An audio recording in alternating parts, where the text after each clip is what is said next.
आज आदिवासी हुंकार महारैली में अपना बढ़ चढ़ के हिस्सा दे रहे हैं। सबसे पहले एक बार नारा देंगे, आदिवासी एकता जिंदाबाद जिंदाबाद जिंदाबाद। आदिवासी एकता जिंदाबाद जिंदाबाद जिंदाबाद। अगले वक्ता के रूप में हम नेल्सन भगत से आग्रह करेंगे। नेल्सन जी आप आए और हमें बातें करेंगे। नेल्सन भगत, धीरे धीरे आप लोग रास्ता को क्लियर करेंगे। पीछे से रास्ता क्लियर करेंगे। रास्ता को छोड़ दे, आपको पड़ेगा तो रास्ता को क्लियर करेंगे। दाना थोड़ा सा इधर दिखाइएगा। हमारे जागरण से आग्रह के बाद में उपस्थित होने की कृपा करें।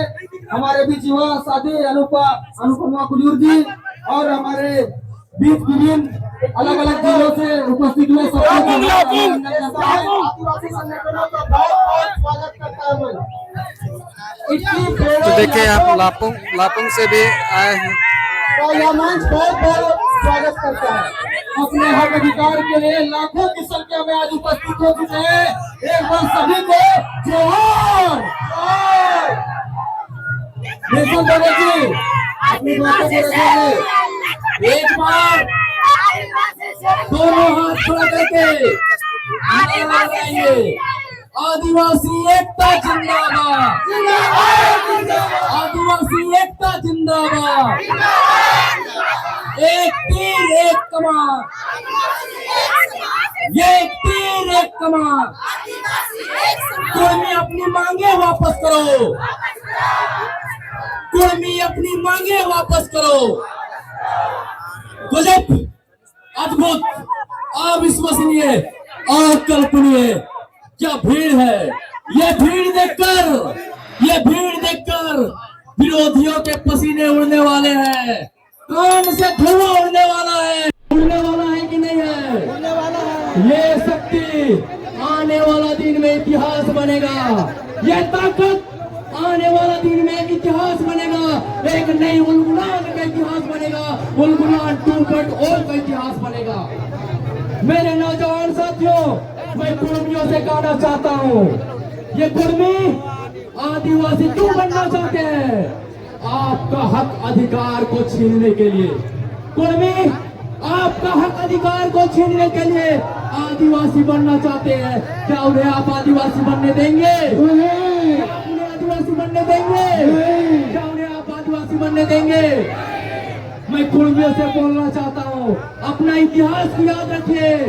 जब देश में आरक्षण नहीं था तब आप क्षत्रिय बनना चाहते थे, और अभी देश में आरक्षण है तो आप आदिवासी बनना चाहते हैं। ये कैसा इंसाफ है? होने देंगे?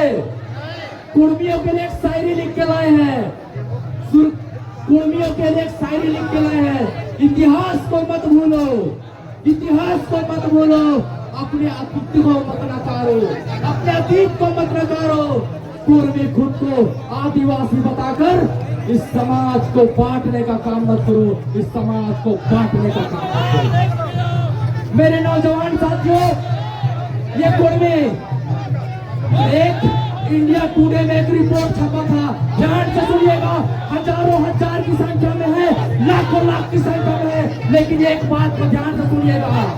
इंडिया टुडे में एक रिपोर्ट छपा था, वहां लिखा था कुर्मी 3000 कुर्मी क्या कर रहे हैं? महान बनने का ट्रेनिंग ले रहे हैं, महान बनने का ट्रेनिंग ले रहे हैं। ये अच्छी बात नहीं है आदिवासियों के लिए, लेकिन मैं कुर्मियों से कहना चाहता हूँ कि कोई देवरा, कोई मुंडा, कोई खड़िया, कोई राजपूत, कोई ब्राह्मण, कोई मुसलमान अगर आंगन में कुल्हू गाड़ दे तो तेली नहीं बन जाता। जिस प्रकार से अगर कोई अन्य जाति के लोग आंगन में कुल्हू गाड़ दे तो तेली नहीं बन जाता, उसी प्रकार डुप्लीकेट दस्तावेज दिखा के कुर्मी आदिवासी नहीं बन सकता। बन सकता है क्या? बन सकता है क्या?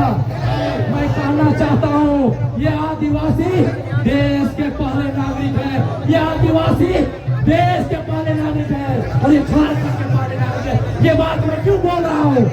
जब इस झारखंड क्षेत्र में, ध्यान से सुनिएगा मेरे नौजवान साथियों, माताओं बहनों, ध्यान से सुनिएगा।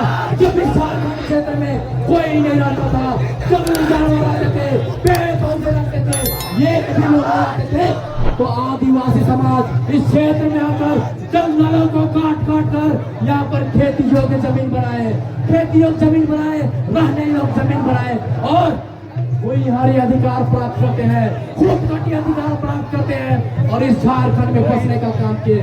ये कुर्मी बाहर से आके हमारा हक अधिकार को छीनने का काम कर रहे हैं। ऐसा होने देंगे क्या? ये एक बात और याद रखिएगा, ये तो कुर्मी है। राजस्थान में देखिएगा, राजस्थान में 1 मिनट सा 2 मिनट रुक जाइए। राजस्थान में मीना समाज को जब आदिवासी का दर्जा मिला तो वहाँ के बाकी जनजाति भील जैसे और भी बहुत सारे जनजाति हैं अभी अपना हक अधिकार के तरफ रहे हैं, पर दर दर भटक रहे हैं। अगर झारखंड में कोई भी जिस दिन आदिवासी बन गए, आप भी एक एक नौकरी के तरसीगा, दर दर भटकिएगा, कहाँ जाएंगे उसका पता नहीं, नौकरी चाकरी का हक अधिकार छीना जाएगा। ऐसे भी हमारा इतिहास है, हमारा आदिवासी सिंधु घाटी सभ्यता से पलायन करते हुए दक्षिणी छोटा नागपुर क्षेत्र में आए थे और इस क्षेत्र में अपना रोजी रोजगार कर रहे हैं। अगर इस क्षेत्र से आपको भगा दिया जाएगा तो कहाँ जाइएगा? बंगाल के खाड़ी के अलावा दूसरा स्थान नहीं है आपके पास। बंगाल के खाड़ी के अलावा और बंगाल की खाड़ी में जमीन नहीं है, यहाँ पर समुद्र है, दो बनने के अलावा दूसरा ऑप्शन नहीं आपके पास। वक्त के अभाव में बोलने के बहुत सारी बातें हैं, इतना ही करता हूँ। बहुत बहुत धन्यवाद नेल्सन भगत जी को, जोरदार तालियों के साथ हमारे साथी को। और मैं एक अपील करना चाहता हूँ, रास्ता ब्लॉक हो चुका है, रास्ता